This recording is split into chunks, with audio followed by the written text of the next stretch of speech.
नमस्कार। आज हम एक बहुत ही दिलचस्प डेटा और रिसर्च को डिकोड करने वाले हैं और उसे बदलेंगे एक high profit agri business playbook में। पाइनएप्पल यानी अनानास की खेती। सुनने में शायद एक आम किसानी लगे, लेकिन असल में ये एक शानदार और बेहद मुनाफे वाला बिजनेस मॉडल कैसे बन सकता है, आज हम इसी पर बात करेंगे। बिना देरी किए सीधे मुद्दे पर आते हैं। तो इस मास्टर क्लास का फ्लो कुछ इस तरह रहेगा। हम अनानास के बाजार की असली क्षमता, सही किस्म का चुनाव, कल्टीवेशन की पूरी प्लेबुक, फ्लावर इंडक्शन जैसे गेम चेंजिंग हैक और अंत में इसके इकोनॉमिक्स यानी मुनाफे के गणित को कवर करेंगे। बेसिक बायोलॉजी से लेकर बैंक डिपॉजिट तक सब कुछ। शुरुआत करते हैं सेक्शन 1 से, इसकी क्षमता। आखिर ये इतना बड़ा मौका क्यों है? इसे समझने के लिए हमें इसके मार्केट के स्केल को देखना होगा। जरा इस नंबर पर गौर कीजिए, 1.2 मिलियन टन। भारत हर साल इतना अनानास उगाता है जो हमें दुनिया का 5वां सबसे बड़ा उत्पादक देश बनाता है। मतलब ग्राउंड लेवल पर एक बहुत बड़ा और मजबूत बेस हमारे पास पहले से तैयार है। लेकिन असली कहानी इन नंबर्स के पीछे छिपी है।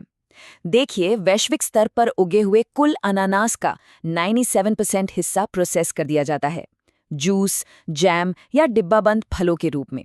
और भारत में ये आंकड़ा सिर्फ 10% है। विटामिन सी और ब्रोमेलिन से भरपूर इस फल की ग्लोबल डिमांड आसमान छू रही है, और हमारा प्रोसेसिंग गैप इतना बड़ा है।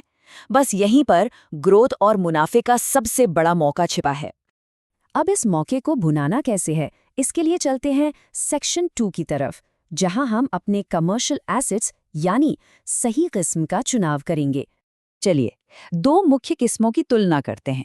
एक तरफ है हमारी पारंपरिक मॉरिशस किस्म, जिसकी लोकल मार्केट में अच्छी डिमांड है, और दूसरी तरफ है ग्लोबल मार्केट का बेताज बादशाह MD2 हाइब्रिड।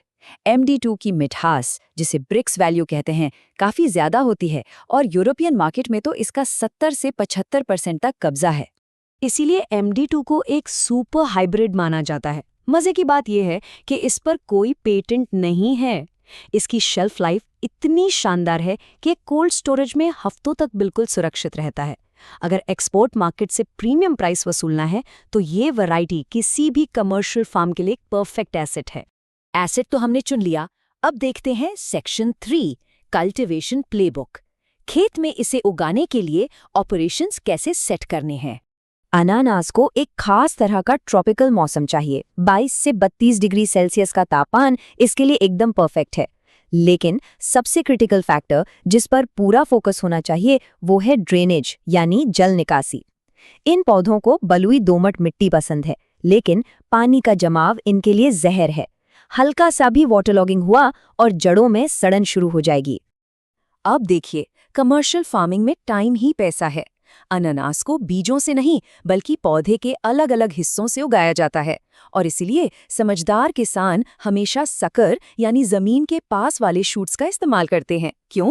क्योंकि इनसे फसल सिर्फ 12 से 15 महीने में ही कटाई के लिए तैयार हो जाती है। क्राउन या स्लिप के इस्तेमाल से आपकी टाइमलाइन कई महीने आगे खिसक सकती है। प्लांटिंग की बात करें तो मैक्सिमम यील्ड के लिए कुछ सटीक स्टेप्स फॉलो करने होते हैं। गर्मियों में गहरी जुताई, फिर प्रॉपर खाइयां बनाना, और फंगस से बचने के लिए रोपण सामग्री का रासायनिक उपचार करना।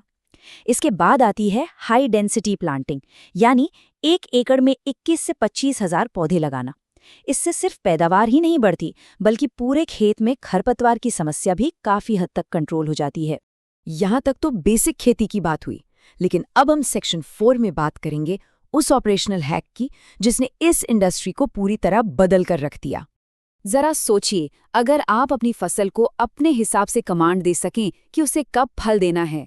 80 के दशक में इथेफॉन नाम के ग्रोथ रेगुलेटर ने ठीक यही चमत्कार किया। अनानास के पौधों में फूल आने का कोई फिक्स टाइम नहीं होता, लेकिन इस केमिकल के इस्तेमाल से किसान एक साथ पूरी फसल में फूल ला सकते हैं और बाजार की सबसे ऊंची कीमत, जैसे किसी बड़े त्योहार के समय, अपनी हार्वेस्ट को सटीक रूप से टाइम कर सकते हैं। और ये कोई अंदाजे का खेल नहीं है, ये प्योर साइंस है। मौसम के हिसाब से आपको एक बिल्कुल सटीक रेसिपी तैयार करनी होती है। एथेरेल या इथीफोन के साथ यूरिया और कैल्शियम कार्बोनेट का एक प्रॉपर कॉम्बिनेशन बनता है। अलग अलग महीनों के लिए अलग अलग डोज तय हैं, जैसा कि आप देख सकते हैं। इसे अप्लाई करने का तरीका भी बहुत स्पेसिफिक है। जब पौधा 16-17 महीने का हो जाए तो ड्राई वेदर में उस तैयार घोल का ठीक 50 मिलीलीटर पौधे के बिल्कुल बीचों बीच यानी उसके सेंटर में डालना होता है। बस ये 50 मिलीलीटर का डोज और सिंक्रोनाइज्ड फ्रूटिंग का ट्रिगर ऑन हो जाता है। हाँ, अगर अगले 24-36 घंटे में बारिश हो गई तो ये पूरा प्रोसेस रिपीट करना पड़ेगा। इस ट्रिगर के बाद का टाइमलाइन बिल्कुल घड़ी की सुइयों की तरह चलता है।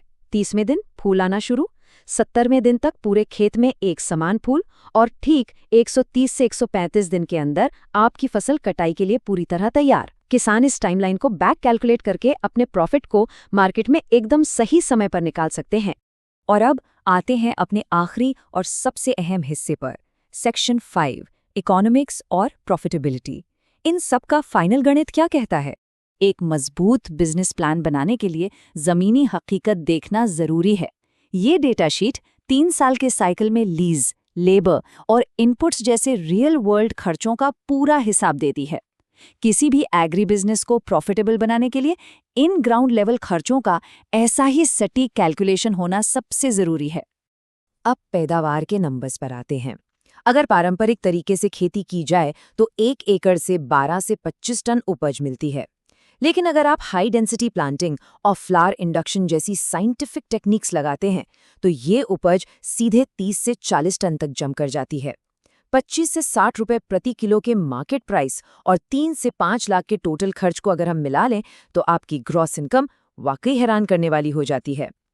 जी हाँ, एकदम सही। साइंटिफिक मैनेजमेंट के साथ 1 एकड़ जमीन से लगभग 10 से 15 लाख रुपए तक का शुद्ध मुनाफा यानी नेट प्रॉफिट कमाया जा सकता है। ये नंबर किसी भी पारंपरिक फसल से कहीं ज्यादा है। तो इन सभी साइंटिफिक टूल्स और इस तरह के शानदार इकोनॉमिक्स को देखने के बाद एक बड़ा सवाल सामने आता है। क्या अब वक्त नहीं आ गया है कि हम पुरानी कृषि पद्धतियों से आगे बढ़कर ऐसे कमर्शियल एग्री बिजनेस मॉडल्स की अपार संभावनाओं को अपनाएं? जरा सोचिएगा कि आधुनिक वैज्ञानिक तरीके से मैनेज की गई खेती में और कितनी अनछुपी दौलत हमारा इंतजार कर रही है।